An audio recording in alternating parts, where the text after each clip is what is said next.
Hello and welcome. Thank you all for being here today. I'm Nick Kanoki, Director of Technology for the Asset Leadership Network, and I am excited for a conversation with Jack Kelly.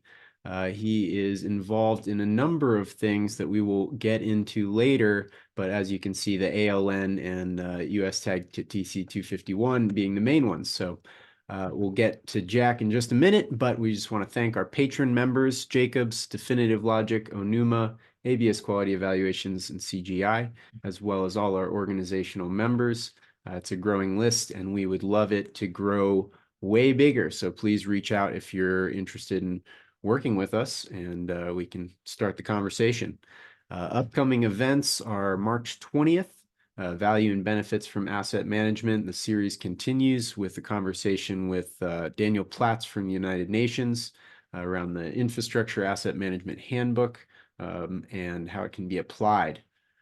And that is somewhat related to the conversation today with Jack Kelly around how governments can apply asset management. But before we get into that, I'll just have Jack Kelly come on and join me here. Mike is with us today, but in an airport, so he's going to stay behind the scenes unless we need him. Hey, Mike. Right. But I do want to say that what an honor it is to have Jack Kelly be on the ALN Board of Directors. His work for 36 years at OMB, which included the establishment of the GSA Government-Wide Policy, Office of Government-Wide Policy. And famously, Jack consolidated all the purchases of federal executive airplane tickets to save the United States $1 billion a year.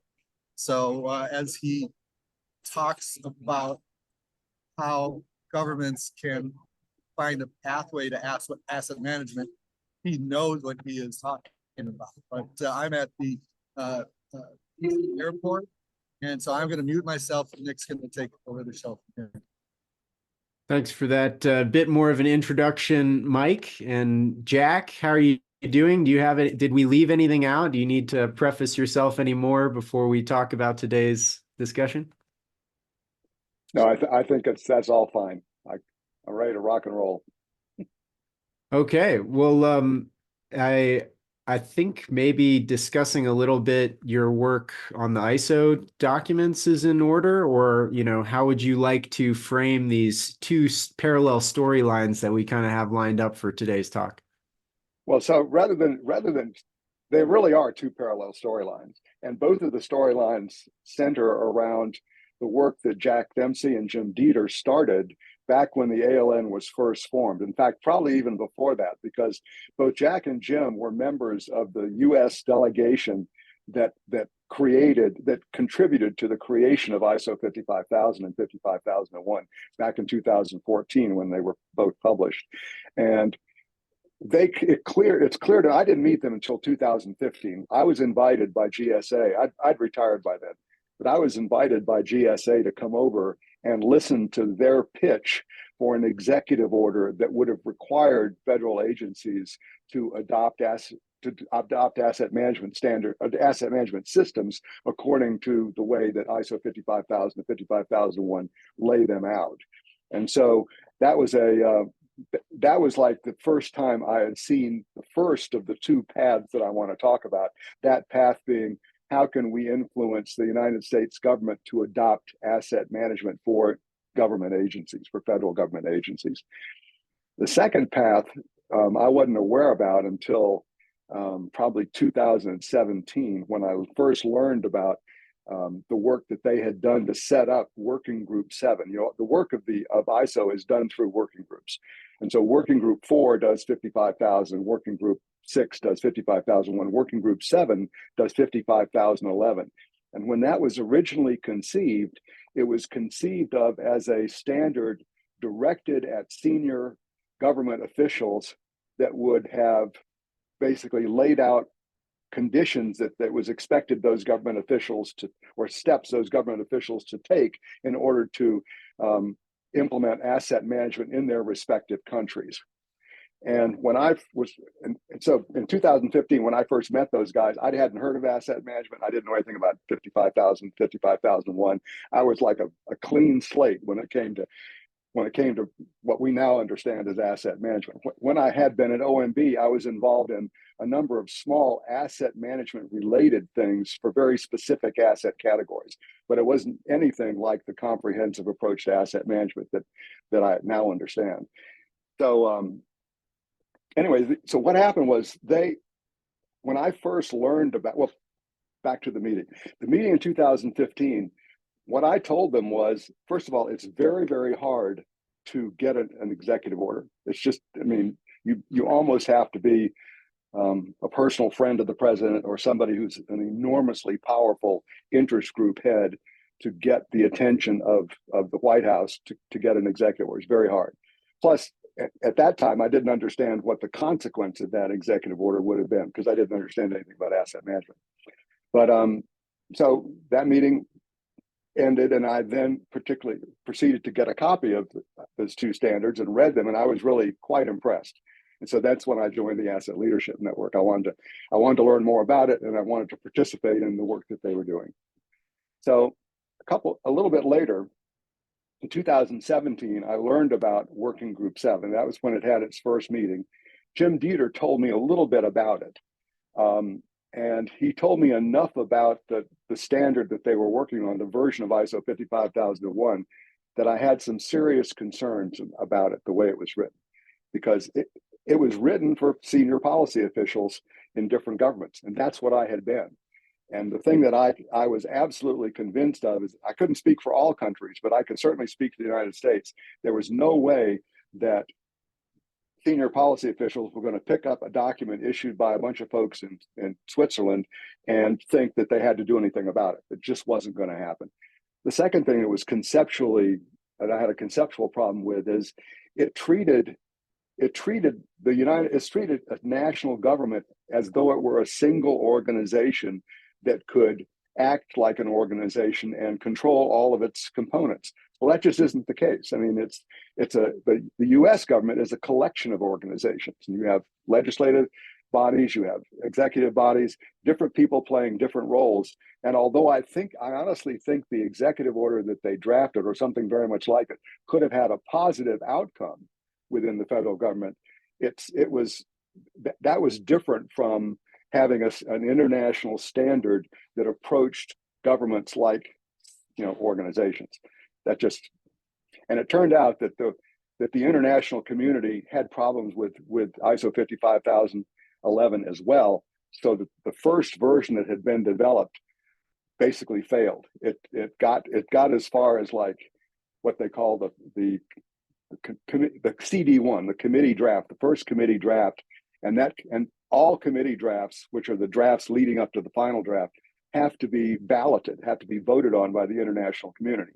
And the first committee draft didn't make it. And so there was a concern at the time that they were going to actually just abandon that committee. But Working Group 7 was given an opportunity to go back to the drawing board and come up with a different version.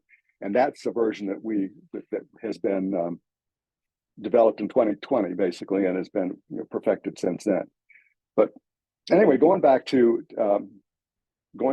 what Jim was doing, Jim and Jack, mostly Jim at this point, were doing inside the U.S., I think what happened, and I never asked Jim this directly, but I think what happened is he started getting impatient because the executive order was going nowhere, and he wanted to have an alternate way to accomplish that result being that the federal government would adopt asset management.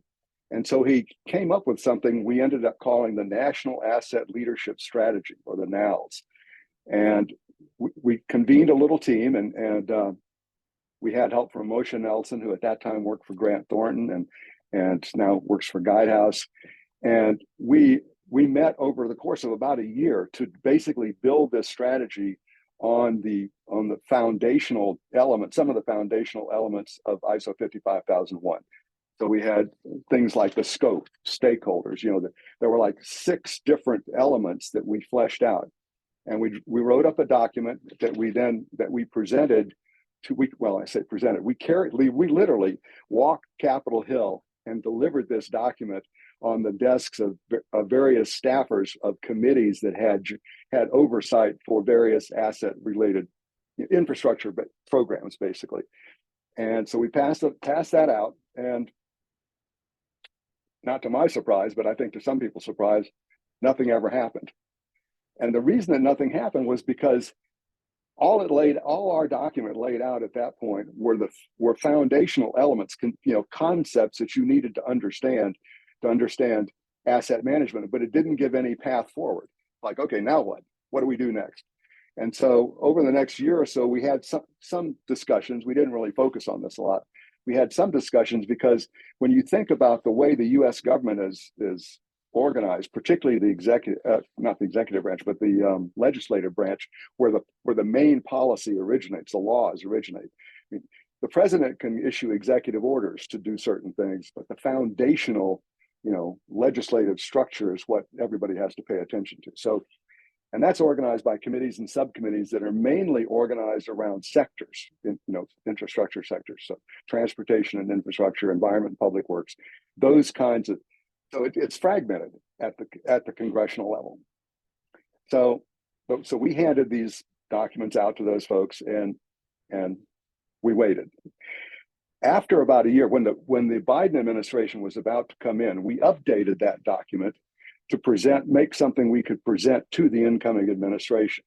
And the one thing we added to that document was something that we called, it was a new chapter, and it had to do with a sector-based approach to, rolling out this program. But again, the problem was at the time for the nows, we simply didn't have the conceptual toolkit in order to create that path.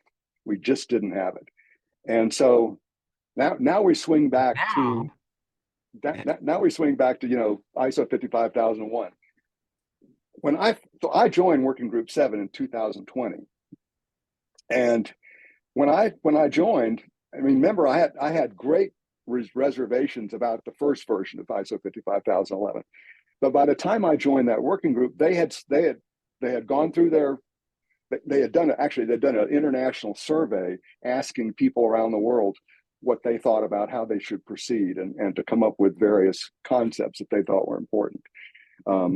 The whole idea, and so somehow out of that came the concept of using public policy to create and sustain what they called an enabling environment for asset management. I had no idea what that meant, but I liked the sound of it. So, and they also talked about one of the things they took from the survey was a number of public policy instruments that I found when I first saw them. I was troubled by it because I'd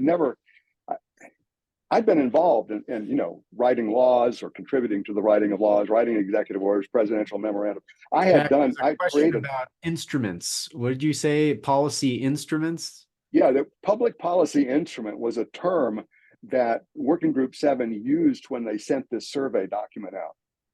And what they got back were things that, were things like, let's see if I can find some.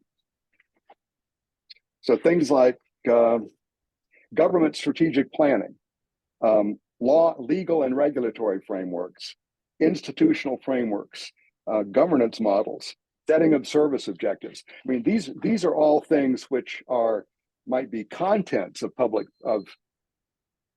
me say it differently.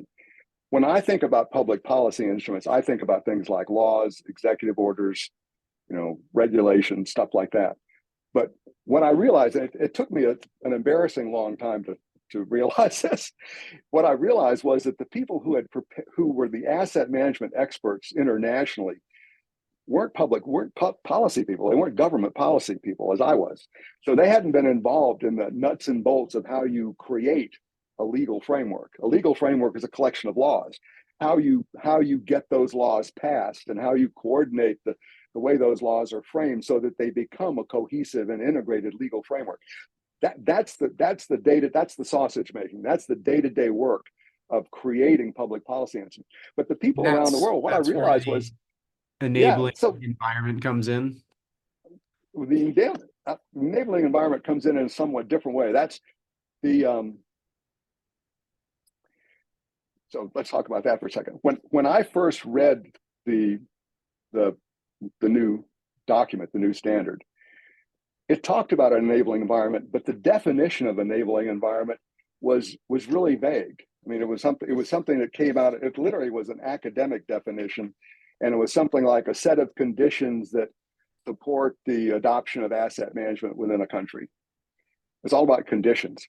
Well, if you want to come up with something actionable, you have to figure out who creates those conditions.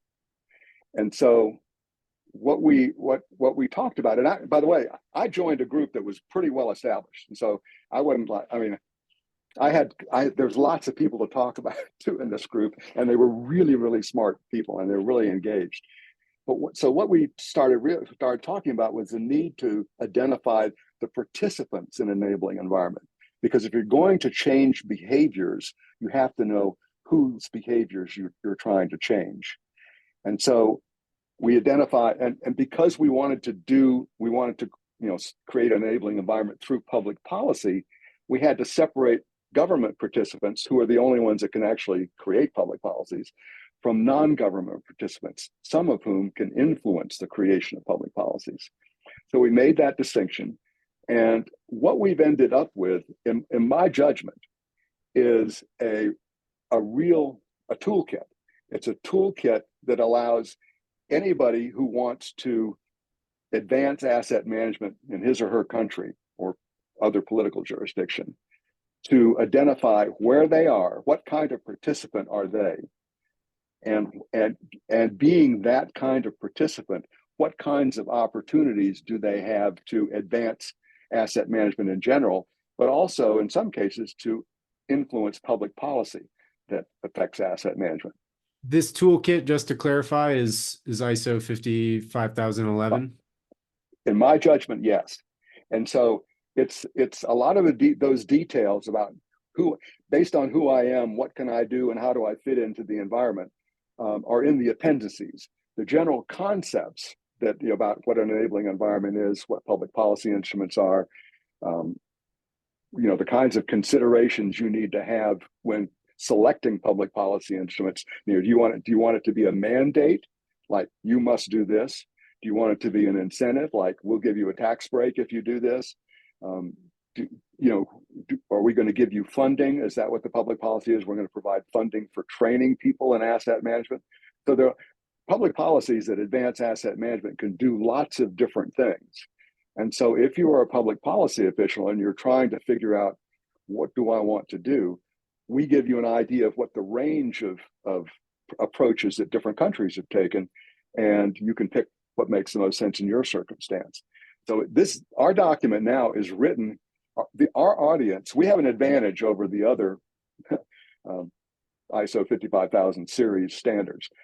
Those like 55000, 55001 are written for senior executives and organizations that want to improve the way they manage assets to achieve outcomes. I mean, that's who it's directed to. And so you've got kind of a skeptical and generally ignorant audience out there. They may not know anything about asset management, and they may not understand the benefits yet. But once they understand it, then 55001 tells them what they have to do to create an asset management system. We have the advantage that our audience are people who already understand the benefits of asset management, and they want and are able to advance the adoption of asset management within their countries through public policy. So it's a self-selected small group of people who want to get something done. And so what we're giving that small group of incentivized people is a toolkit to do it. Now, I need to be a little more precise. It's a toolkit that they can use to develop the roadmap that was missing for the NALs. And so it's a toolkit, as I told Mike the other day, it's a toolkit that's available to, like, the ALN, for example. We're an asset management advocacy group, which is one of the kinds of non-government participants in an enabling environment that we identify in our standard. So, and we are motivated to do exactly what we've been trying to do for years. And now we have a toolkit that we can use to basically come up with what we're going to call, I think, NOWS 2.0. It's like we're going to reinvigorate the NOWS based on this toolkit that gives us a much deeper understanding of all the different, participants in an enabling environment that we can connect with to help move the ball along. So after our January, thank you for that, Jack. And after our January event earlier this year, we went to Capitol Hill and took, some of what we had talked about from the event around to talk to people, and some good questions came up from staffers and and the senator we talked to. But now I'm imagining, with the renewed nows, I'd like to talk again to those staffers and, legislators and say, now we have really good answers to some of those really good questions that you had brought up. Right. Plus, we can now identify some other voices that we might want to bring to that conversation. So depending on what kind of sectors we're dealing in, we've got professional associations out there, not all of them, but some of those professional associations, all in like the water sector, in the transportation sector, they already understand the value of asset management, and they are promoting asset management to their members. And so there may be ways to kind of get some other voices to pile on with us in making presentations on Capitol Hill. Jack, a thought occurred to me around the few words enabling environment, and I've been thinking about asset management, and the ALN is an asset management advocacy organization, and it's felt for a long time now like there is a growing movement around asset management in the US specifically. Like it seemed like other places in the world maybe had already had a bit of an asset management movement, and it was more kind of embedded in their culture and people's behavior, and maybe even in people's stated, jobs. But now I'm feeling like there's more of a culture or a movement growing around a culture of asset management in the US. And this document seems to be both kind of a function of that, and also a thing that will aid it and kind of improve that here. Well, absolutely. And I think, quite frankly, I think the ALN deserves a lot of credit for that, because one of the things that we've done in all the conference, I think I went to my first conference in 2016, and in all of our conferences, we've highlighted success stories from people who've adopted asset management.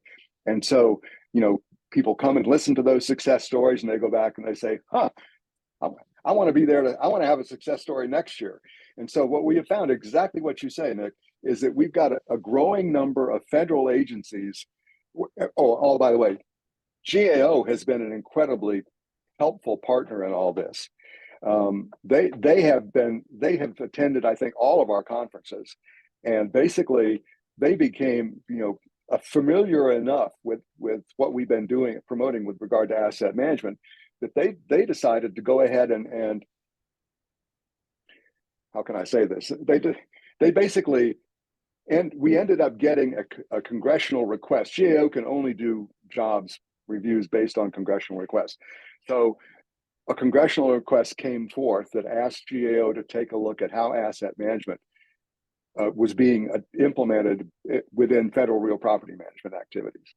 And so they did that, and they did an incredibly thorough examination of asset management principles and practices from around the world, including ISO 55000, 55001, but also other guidance that had been developed around the world. And they came up with their own what they call their own 6 key characteristics for an effective asset management framework. So they didn't call it an asset management system; they called it a framework. And they've been applying those 6 key characteristics to their various, other reviews of other asset intensive programs. So they've been applying this framework, and through that, they have been helping spread the word about asset management within the federal government. And so I'm extremely appreciative of that. And we, like you say, we are seeing results. We're seeing a growing number of agencies. We're seeing there's one of the big agencies, and we're all aware of this, is the Western Area Power Administration, WAPA, was an early adopter and they're one of the power distribution administrations within the Department of Energy. You know, the power is created by the Bureau of Land Management and the Bureau of Reclamation in their various dams, and then WAPA and other, you know, power marketing administrations are called, you know, distribute out in the West. And they had a CEO come in who had learned about asset management, was a proponent of asset management, and so he came in. He insisted that we're going to do this, and they have, and they've done a great job, and they're sort of one of the key players of this. I don't know if you'd call them formal or informal, but there's like a working group of you know, the Bureau of Reclamation, power marketing administrations. I don't know how many. There are 4 or 5 agencies that are part of this working Army group. Corps, maybe. Probably the Army Corps. Thank you. Probably. I mean, almost certainly. So it's like this little core group of agencies that have adopted asset management, and they basically, you know, they kind of keep each other stoked and informed on what's going on, and so it's this growing, you know, it's like the ink blot theory. It's this growing ink blot of asset management awareness within the federal government, and it's just a real shame that OMB, my old folks, you know, haven't taken any kind of lead on this. They're you know, they normally, in fact, if I were still at OMB, I would absolutely be pressing the appropriate people to have, you know, executive government-wide guidance on how to proceed. And it's just a shame that that's missing. But the good news is agencies aren't waiting. You know, the agencies figure out that this is going to be good for them, and they're starting to implement it. And then one of the most powerful things that I've seen recently, and Mike has seen this too, is Department of Defense. I think from the Office of Secretary level, the facilities people for all of DoD have issued a document about, I think it's about facility rejuvenation or something, but it mentions asset management appropriately. I mean, it's clear that DoD has now embraced the value of asset management at its highest level. The Air Force had been a leader within DoD for a long time, but now it's starting to get some even more traction. So Well, I really have always appreciated the Department of Defense's awareness of asset management and its mission criticality. You know, how it really promotes resilience, which is essential, you know, in hostile environments. And, you know, so I really appreciate and feel like they're a great leader, and it's a good sign that they are a leading edge on this. I think it means asset management is something worth pursuing, you know, if you didn't have enough reasons already. And I just want to be aware of the time. We're getting close to the end of our half an hour. And Jack, I really appreciate talking to you on the subject because as all good movements have, you know, you have the energy around the subject. You know, you're really passionate, obviously, about asset management and the value it can bring organizations or thinking bigger nations and the international community altogether. So really grateful to have you here talking and like to offer you and Mike a chance for any closing comments before we wrap things up and let people get back to their Thursday. the only thing, I mean, I'm really having fun. and it's been essentially my whole career has been, in my 36 years at OMB have mostly been spent helping improve things. I mean, I'm a reform nut. I just love it. So this is an opportunity to basically keep doing what I had been doing when I was working at OMB, but in a much broader way. And I get to pick what I want to do. I don't get, and that's, you know, of course I always kind of did, to be truthful. But this, no, I'm having a ball. And I'm meeting really good people and really interesting people from around the world. And the people that are involved really care about this. That's awesome. That's really good to hear. I wonder if ISO 55011 should have in there, you know, okay, if you're this type of participant. Is that Mike? Can you mute? No, we're gonna sign off. Thank you all. Thanks for attending. We'll catch you next time. Right? But he had his like full pictures of him out, like from individually. I put them all in like a file folder. That's the food. And then like a autograph picture. It's just very. I never knew that.